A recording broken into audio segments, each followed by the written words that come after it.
Like it. I just don't think he's better than Ayton was a computer. Really? How many Super Bowls you won? Subscribe to our YouTube page, bFb Mavs, bFb DFW, bFb Cowboys. Subscribe, and you can check us out this Sunday live after the Dallas Cowboys Carolina Panthers game for a post-game show with me, EA, and Billy. I don't know what the hell this guy's doing, but apparently that's what you do at Lifetime Fitness when you're in the gym.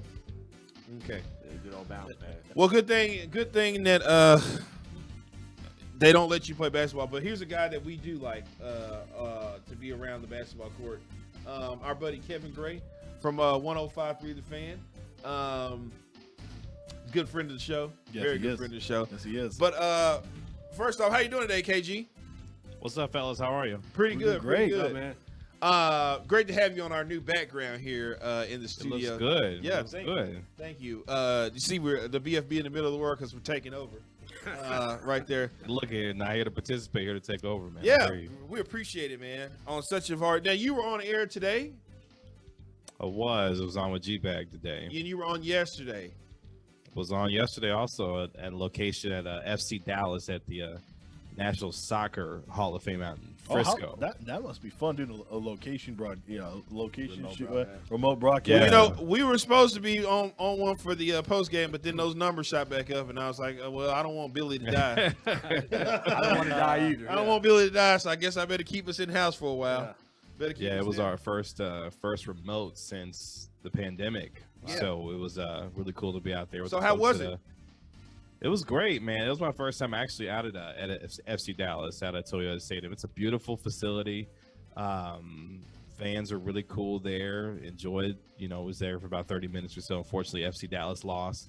But at the same time, they've got a really terrific star in Ricardo Pepi, who's going to be, 18-year-old kid, part of the U.S. men's national soccer team, scored a goal a couple weeks back. So they've got a good thing going out there. So it was good. It was a good time. KG, thank you for joining us here. Listen, man, I need you to clear up some stuff for me because I'm not clear on some stuff. I was read my rights by the NBA today in a email that was sent about our credential status and just the way the NBA is rolling with things around here in regards to the COVID situation.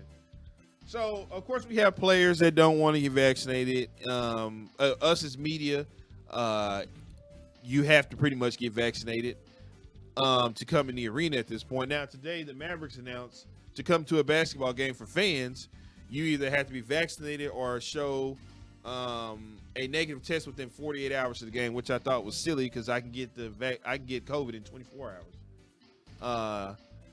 Within that test that I just got. Or you could be an unvaccinated person and get it from a vaccinated person Right next to you. Right. Well, So there's that. correct me if you're wrong. There's that. Isn't it like the same thing as like what you have to do? I know for airlines because I was thinking about going to Canada. I know for going to Canada, you have to do the same thing. Like you have to have a test 72 hours before of a negative. Even if you are vaccinated, you have to have a negative test 72 hours before.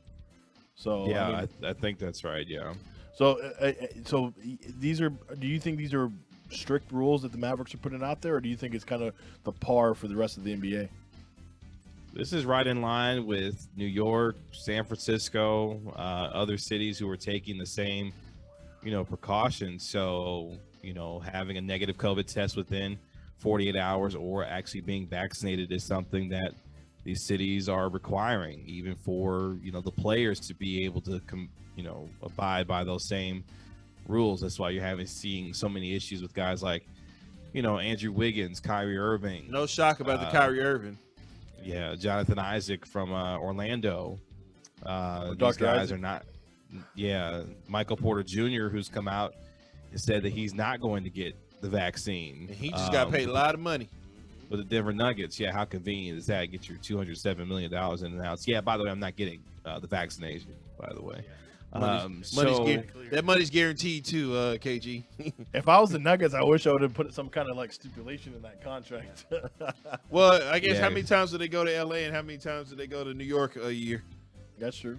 Well, yeah, then that's the thing. But, there was a report today that 95% of all players in the NBA are now vaccinated, and those numbers are continuing to grow as training camp has kind of increased some of that urgency, and teams and players get their folks vaccinated. So I would imagine by the time we get to the end of 2021, I would not be surprised if 100% of the league, including Kyrie Irving, was vaccinated. by the Wait, time we Kevin, got to the- are you including Mr. Dr. Trey Burke, who told us we need to do some research and all that? He's a professor now, apparently. I didn't know that. But Dr. Burke, he said he is not vaccinated. So do you think Burke will be vaccinated by the end of the year? I believe so. Look, man, I don't understand the arguments of doing more research, to be honest, because there's been plenty of research out there for a while. There continues to be more and more that comes out every day to be able to make an informed decision. You're either going to get it or you're not. The information is available to you. The NBA PA has provided information to all of its players about what the risks are with the vaccine and all those kinds of things. So the players are fully aware of what they need to do in terms of making a decision one way or the other. It's about whether or not those players will ultimately decide to do it and when they'll do it. Because if they don't, for vaccinated versus unvaccinated players, the restrictions are very, very different. Unvaccinated players cannot be around, teammates, eating at dinners, have to do separate workouts. Like, it's a really restrictive type of thing to deal with if you're an unvaccinated player. So I don't know how long a player would want to deal with those kinds of restrictions if they are unvaccinated. So the NBA has made it that way for a reason. They're strongly encouraging its players to get vaccinated. KG, first off, what's good with you, man? I'm glad to know. What's you're good, out man? there. Good to see you, man. Good to see you, man. I know you're doing a lot of good work over there. Man, let's talk basketball real quick. Yeah. I have some concerns, some real concerns. Now, I've asked this guy to my right, Coach, or I call You him front Jason. running today, Walt? You front running. running? But my Carolina Panthers polo didn't come in today, so I'm front running my Mavs until Tuesday. Yeah, Yeah, his bit is failing miraculously. yeah.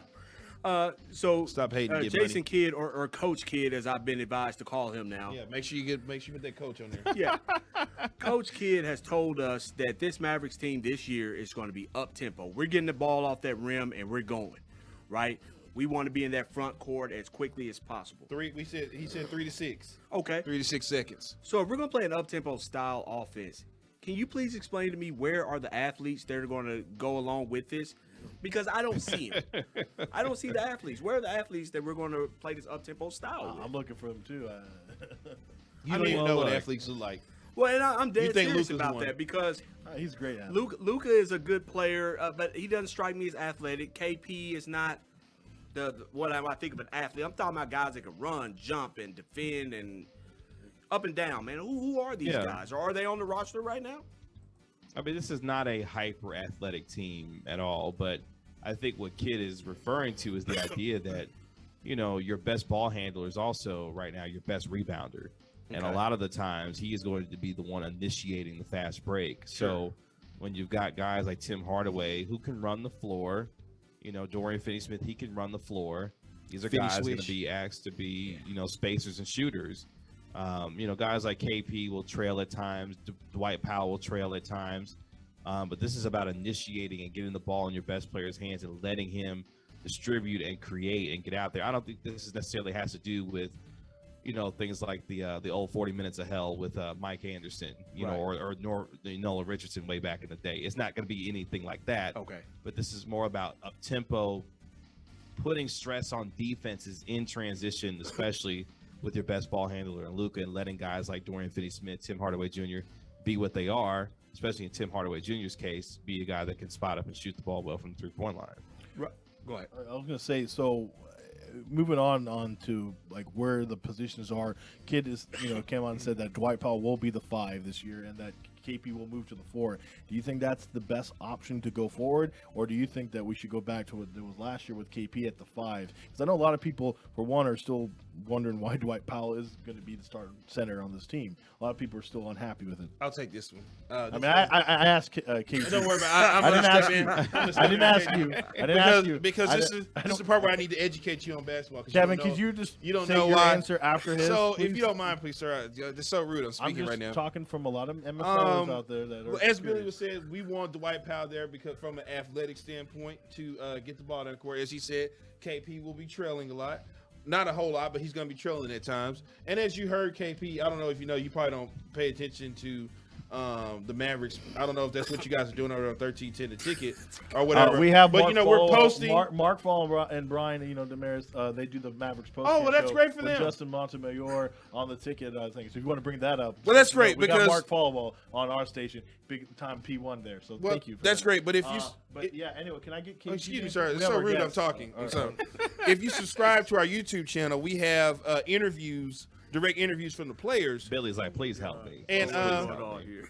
we have KP who says that Jason Kidd, I don't know, you heard this too, KG, that he's been given a green light in the paint this year. And that's what I did. When you get to EA, after you answer EA's question, can you talk about that a little bit, what that's going to look like with KP getting the green light here for the Dallas Mavericks in the paint? Yeah, I think for Dwight Powell, one of the things that he's been really good at over the years, especially with Luka, is the screen and roll stuff. Oh, yeah. And, he's a terrific finisher at the rim, has been a terrific finisher for a long time at the rim, and the Mavericks value that. So from an athletic standpoint, he's going to be your rim runner, in this lineup. Well, folks were saying, well, how can Willie Cauley-Stein then get some more run, those kinds of things. I think they trust Dwight Powell. He's been a leader on this team for a long time, and they trust him, and they're going to go with what they know, right now. So I think for Powell, because folks have been like, well, Powell hasn't earned it. He hasn't done that. If you watched him last year, coming off the Achilles injury, especially as the season went on, Powell started to look like a lot of the player that he was pre-Achilles, which is good for the Mavericks. He's got to become a better rebounder, got to get a little bit stronger in terms of, defending in the post a little bit. But he's a terrific rim runner, and that's what his value is in this offense. For Kristaps Porzingis and Dwight Powell as the 4 and the 5 for media purposes, as Jason Kidd called it, can Kristaps Porzingis become a more efficient mid-range shooter? Because if you're going to ask him to be in the post and play in the 4, he can't be a guy that between 10 feet and the three-point line shoot 40%.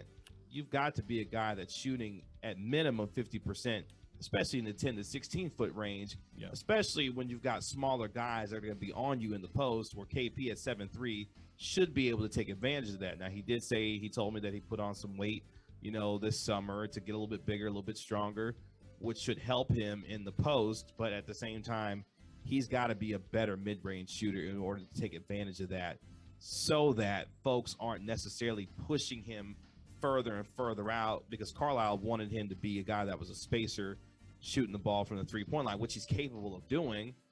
But the other part of this, too, is for KP is, athletically, can he do some of the things that Jason Kidd has said that he wants him to get back to when he was in New York?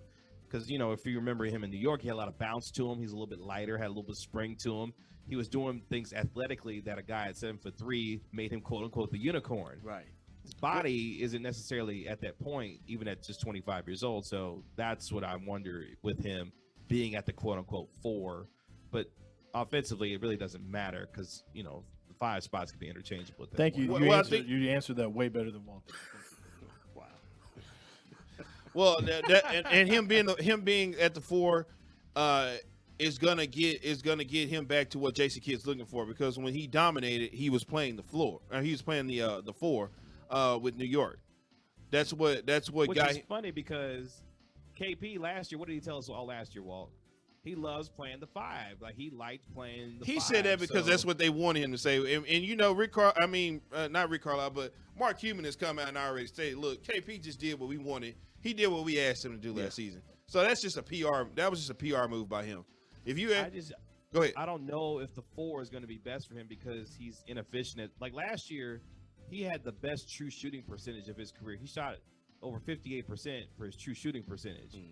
That's a guy who is finishing at the rim at a clip of 72%, but also shooting the ball from the three-point line at 38%. And there was a reason why Carlisle had him out there shooting the ball from the three-point line, because you can't find guys at that height being able to shoot and space the floor in that way. So I don't think Carlisle used him in a bad way. He used it incorrectly. I mean, that depends on how you want to run your offense. You could say it was incorrectly based on what you think Kidd wants to do, or you could say it was correctly based on how Carlisle wanted to run his offense. Which, but it's when okay. When he was in the bubble against the Clippers, that was the best version of Kristaps Porzingis that we had seen at that point. Right. His first year, he balled. He balled out completely, and he was at the 4. But to what you're saying, it's hard for him to get in the rhythm and get going when you have such a. Luka became more ball dominant this last year, which is why it was hard for him to get in the rhythm and the flow in the game. So it was like, well, to that I would say, who else is he throwing the ball to? Right. Like, who else is he throwing the ball to? Right, and rightfully so. So it's like for him, it's like, well, we're gonna make sure Luka gets it going. So we're gonna let you stand out here and pop threes or whatever, but we got to get Luka going. And it's like, well, you kind of got to get him going too. And there were times last season where they would get him going and he would have good games where Billy was like, oh, you see what we're talking about? Get him in the rhythm and get him going, and then let Luka get his, because Luka's gonna get his regardless. Well, the other issue I have with KP playing the 4 is you're going to clog up a lot of the lane here because Powell is not a shooter. Powell is not a guy that can step out in the mid-range and hit a jump shot.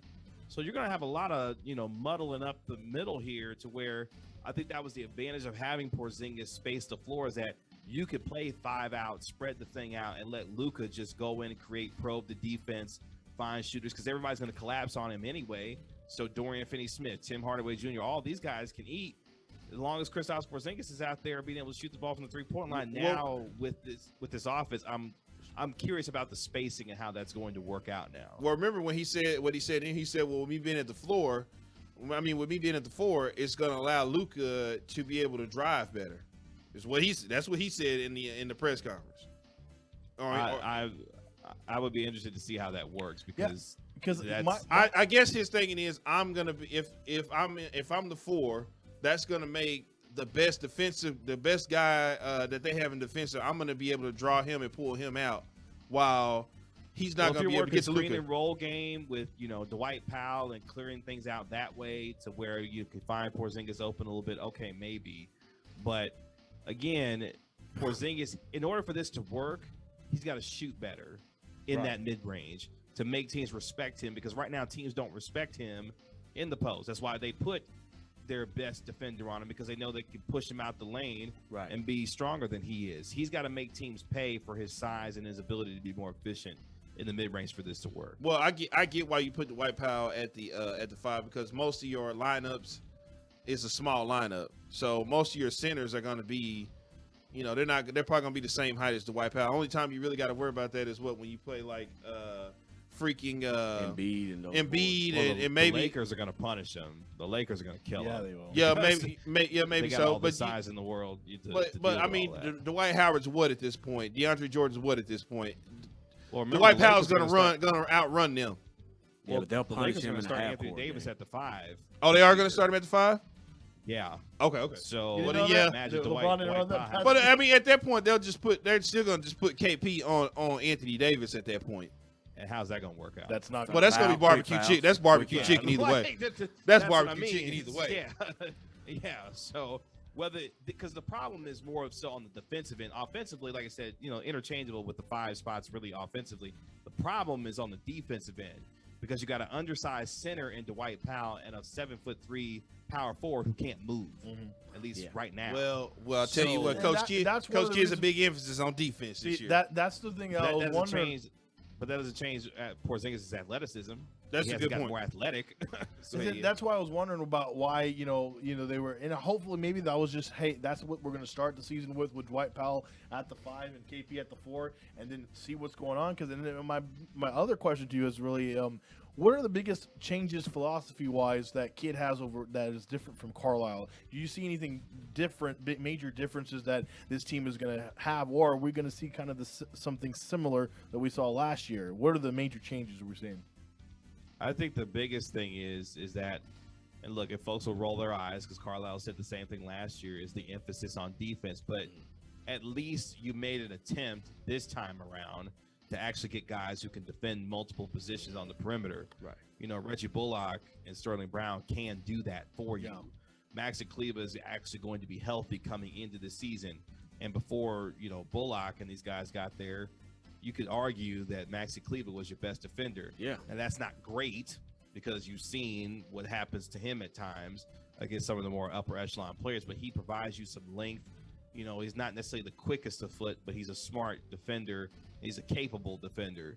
So I think the biggest thing is, can they emphasize sitting down, guarding folks, and not allowing free lanes to the paint all night long? And if they can, and Porzingis, again, this gets back to Porzingis' ability to be a shot blocker, a rim protector, altering shots. If he can get back to some of that, now we've got something different when it comes to this defense, you know, for the Mavericks. So a lot of this is relying on Porzingis' ability to be what he was a little bit in New York, especially more so defensively these days. KG, I just got one last question for you, and I'm glad you were talking defense. Who is the guy? If you had to say right now on this night, who is the primary defender? Is it still Finney Smith? Who is that guy that's going to take on your James Harden? They're going to take on your Kyrie or whoever the explosive guard is on the opponent's team. I'm gonna throw Josh Green at him. No. Yeah. Maybe not. Because Kid talks about Josh Green. Oh, I forgot. We're gonna throw Frank Ntilikina at him. That's what we're gonna do. Yeah. So, I mean, he's going to be a rotational player. Yeah. You know, he is going to be a rotational player, and the calling card for him is defensively. But as far as the starting lineup goes, yeah, it's going to be Dorian Finney-Smith, I believe, who's going to be the starting, you know, small forward for this team. Yeah. Depending on matchups, I think Reggie Bullock could see some time as a starter. He's a terrific defender, and he prides himself on being a terrific defender. A lot of folks are calling for Reggie Bullock to replace Dorian Finney-Smith in the starting lineup because he is a better defender. I mean, exactly. But Dorian Finney-Smith, I think, has earned the right to remain the starter for now. And based on matchups night in and night out, you could see, you know, Bullock starting a little bit, you know, Dorian Finney-Smith coming off the bench. But right now, Dorian Finney-Smith is his team's primary. I really didn't understand the sign. I felt like I was like, when they signed, I was like, that's Dorian Finney-Smith that they just signed again. No, With Bullock, I was like, that's Bullock's two. Bullock's a much better shooter. He's a much He'll knock better down shooter. those threes. Okay, well, I mean, but at the same time, I was like, that's the same player almost, damn near. What did we just do? One shoots better.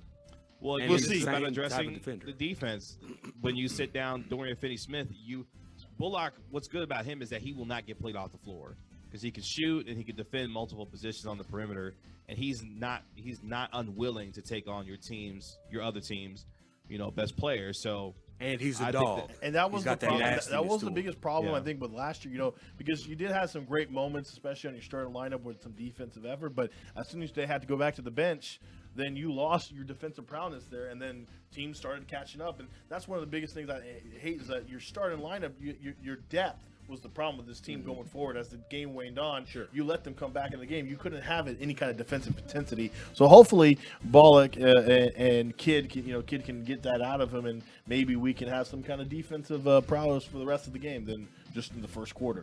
KG, can you tell people where they can find you at?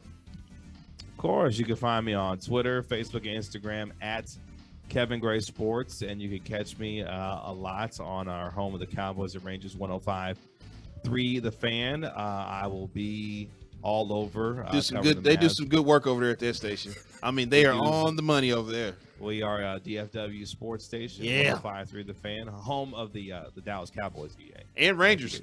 And the Rangers. And the Texas Rangers. They stink, Mercifully, there's only 3 games left for the Rangers, so there is that. But yeah, man, you catch me. I'll be on this weekend, and you can catch me every Sunday this season too, doing the Cowboys post game show. For your flagship station for the Dallas Cowboys, EA 105.3. Yeah. You guys got a lot of ties over there to teams over there. I don't know. There are a lot of other stations in town. They don't have a lot of ties to anything, but you guys sure have a lot of ties over there. And you want to listen to your Cowboys, and your Rangers. You listen to your DFW sports station 105.3 The Fan. Yep. Good. KRLD FM. Yeah. Good thing you guys don't have an AM station either. That's cute, Kevin. It's more than cute. We are the home of the Cowboys. Thank you, Kevin Gray. You got it, man. Good to talk to you. All right, man. Love you, Kevin. Oh, man, Love you, fellas. That was spot on.